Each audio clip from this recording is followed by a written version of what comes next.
చెప్పరా రేయ్? నేను చెప్పను సార్. నన్ను ఎంత కొట్టి హింసించినా సరే నా నుంచి ఏమీ రాబట్టలేరు.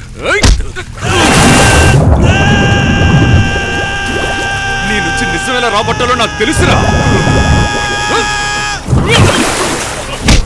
చెప్పరా.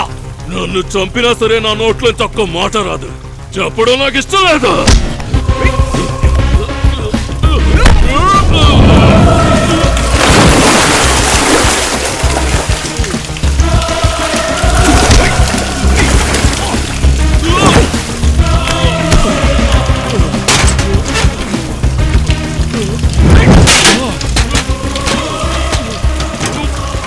చెప్పరా.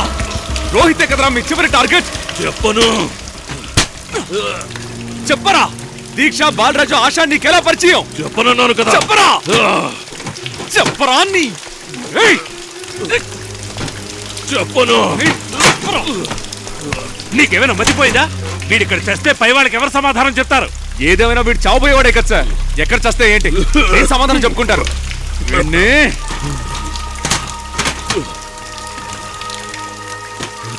నువ్వు నాతారా రా చెప్తాను.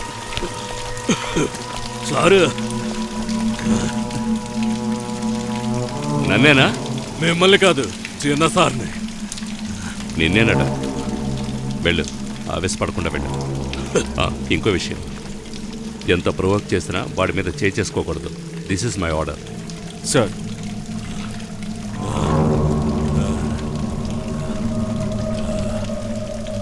నేను మీకు నిజం చెప్పాలి. చెప్పరా. ఈ దేశంలో గుడిదైపోయిన చట్టం మీద ఈ శంకర్కి నమ్మకం లేదు. చెప్పదలుచుకుందేదో త్వరగా చెప్పి చావరా పెచ్చ నాకు. న్యాయదేవత ఇప్పుడే కళ్ళు తెరిచింది సార్. కాసేపటి ముందు నన్ను అడిగారు కదా, రోహిత్దేనా ఈ వరుస హత్యల్లో చివరిదేనే? లేదు, ఇంతవరకు మా లిస్ట్లో ఎంతో ముఖ్యమైనదిగా భావిస్తున్నా ఇంకొకటి చావుంది. వాడు త్వరలో చస్తాడు. అదే ఫైనల్. ఎవరాది? అడ్వకేట్ నారాయణ వర్మ. ఎంక్వైరీ చేస్తే తెలుస్తుంది వాడెవడా. మేమింతవరకు చేసిన హత్యల కంటే వాడి చావు దారుణంగా ఉంటుంది. నేనిప్పుడు నీతో ఓ ఛాలెంజ్ చేస్తున్నాను. నువ్వు నిజంగా ఒక తండ్రికే పుట్టుంటే ఆ నారాయణ వర్మని చంపబోయేది ఎవరో కనిపెట్టి వెళ్ళి ఆపు.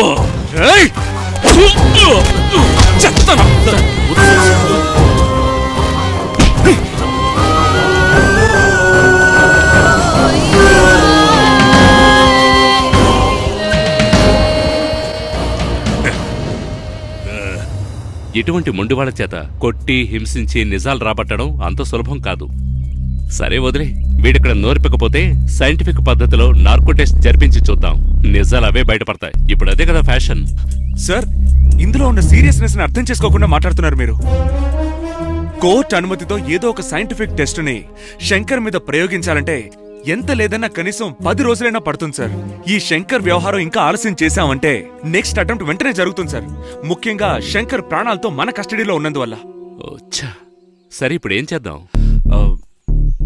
సార్, మీకు తెలుసా వాడు చెప్పిన అడ్వకేట్ నారాయణ వర్మ? నాకెందుకు తెలియదు, బాగా తెలుసు. పూర్వం లాయర్ రామచంద్రరావుకి 500 ఫీజు ఇస్తే చాలు ఇక్కడ ఎవరు ఎవరినైనా చంపొచ్చు అని అందరూ చెప్పుకునేవారు.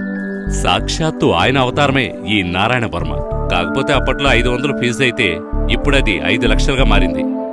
కాకపోతే ఈయన గారు డీల్ చేసే కేసులు హత్యలు, కుంభకోణాలు కాదు, మానభంగాలు, ఆడవాళ్ళని మోసం చేయడాలు. అంటే క్లుప్తంగా చెప్పాలంటే ఇంతవరకు చనిపోయిన వాళ్ళకంటే ఇతనికే శత్రువులు ఎక్కువ అన్నమాట. అలా కూడా అనుకోవచ్చు. విత్ ఫుల్ పెర్ఫార్మెన్స్ నేను అతన్ని కలవాలి, అడ్వకేట్ నారాయణ వర్మని.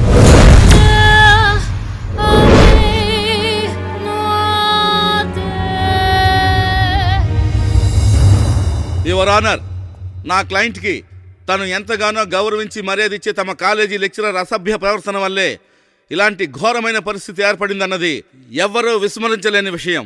అందువల్ల ముద్దాయికి చట్టంలో పొందుపరిచి ఉన్న శిక్షల్లో కఠినమైన శిక్షను విధించవలసిందిగా గౌరవనీయులైన కోర్టు వారిని సవినయంగా కోరుకుంటున్నాను.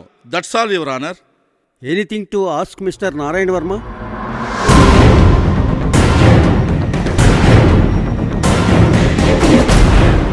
Yes, Your Honor.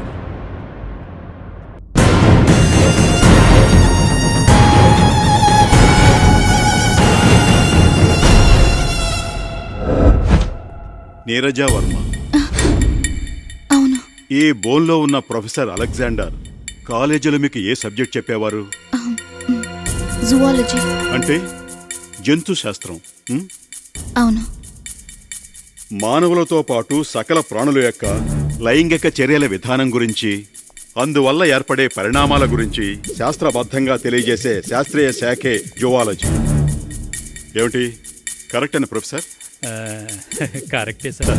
అంటే మిగతా సైన్స్ సబ్జెక్ట్స్తో పోలిస్తే ఇందులో ఏదో కొంత అట్రాక్షన్ ఉందని అర్థం. నేను కాలేజీలో చదువుకునే రోజుల్లో సైన్స్ బ్యాచ్ అమ్మాయిలు సరదాగా మాట్లాడుకునే మాటలు విన్నాను. చూడటానికి అందంగా ఉండే మగ లెక్చరర్ జువాలజీ క్లాస్ తీసుకోవడానికి వస్తే ఆడపిల్లలు ఎవరో క్లాసుకు డుమ్మా కొట్టరట. ఆడ లెక్చరర్ అయితే మగపిల్లలు. ఏం నీరజ, ఈ అలెగ్జాండర్ గారు క్లాస్ తీసుకున్నప్పుడు నీకు కూడా అలాగే అనిపించేదా? లేదు, నాకు అలాగేం అనిపించలేదు. అబద్ధం. నువ్వు చెప్పేది పచ్చి అబద్ధమని నీ ముఖం చూస్తేనే తెలుస్తోంది. I object your honour. అనవసరమైన ప్రశ్నలతో నా క్లయింట్ ని అడ్వకేట్ గా. అనవసరమైన ప్రశ్నలేవే కాదు. I will prove it. How can you prove it?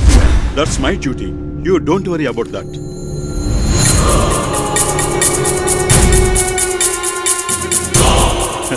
గౌరవనీయులైన కోర్టు వారి అనుమతితో నిన్నటి రోజున ఈ నీరజ సెక్స్ హార్మోన్ అనాలిసిస్ ని ధృవీకరించిన ల్యాబ్ రిపోర్ట్ ఇది.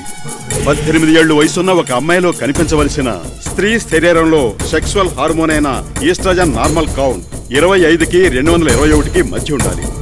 అంటే ఈ రిపోర్ట్ ప్రకారం నీరజ్ది 262 ఉంది.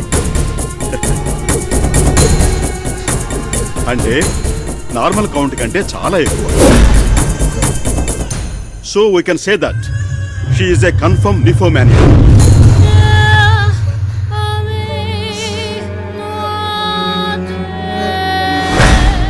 దీనికి కొన్ని రియల్ ఎగ్జాంపుల్స్ ని నేను చూపించగలను యువర్ ఆనర్.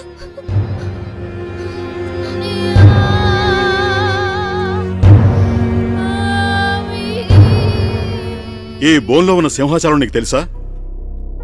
తెలుసు. ఎలా తెలుసు? ఈయన కారులోనే నేను స్కూల్కి వెళ్లేదాన్ని. ఒంటరిగానా?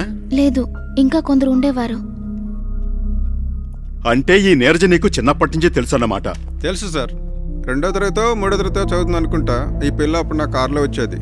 అప్పట్లో కొంచెం అయోమయంగా ఉండేది. కానీ ఈ అమ్మాయి 8వ 9వ తరగతి వచ్చేటప్పటికి. చెప్పు సింహాచలం, 8లోకో 9లోకో వచ్చినప్పుడు మిగతా పిల్లలతో ఈ అమ్మాయి ప్రవర్తన అంత బాగుండేది కాదు. ప్రత్యేకంగా చెప్పాలంటే అబ్బాయిలతో వాళ్ళని రెచ్చగొట్టే విధంగా ఉండేది. ఆ విషయం సీరియస్ అవగానే ఆ అమ్మాయిని నా కారులో ఎక్కించుకోవడం మానేశాను. అందువల్ల నన్ను చూడగానే తన ముఖం చాటేసుకుని వెళ్ళేది.